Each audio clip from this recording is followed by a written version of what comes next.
Ladies and gentlemen, it's my pleasure to introduce Donald Trump. Donald?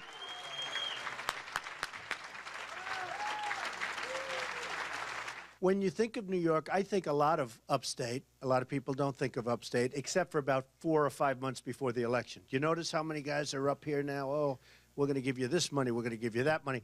I guarantee you, on December 1st, you never hear from them again. In fact, I don't want to cut it any more accurately than that. Let a couple of weeks go by.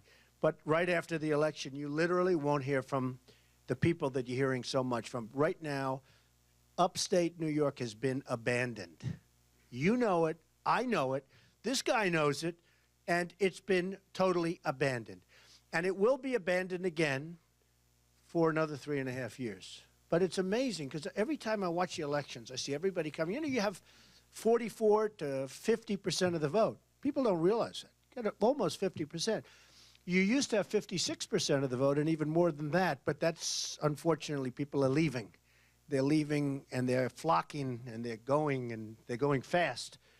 And they're moving to places like Florida. They're moving to places like Miami, where you go down there. I don't want to give people ideas. I actually hate to say it in speeches because, you know, people don't even know. They think you got to pay all these high taxes, but people don't even know. And I hate to bring it up in speeches because it gives some people ideas. I made a speech 2 weeks ago, and I talked about how high the taxes were in New York and how good it was in Florida. And 2 people came up to me and said, you know, we didn't realize that, Mr. Trump. We're going to leave. Can you believe it? I'm talking people into leaving. So what happens is you have to do something to stem the tide. We lost 1.6 million people over the last very short period of time. 1.6 million people.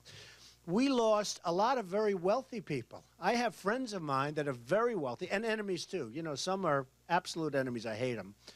But they're rich, and they create a lot of jobs, and they pay a lot of taxes. They used to New York.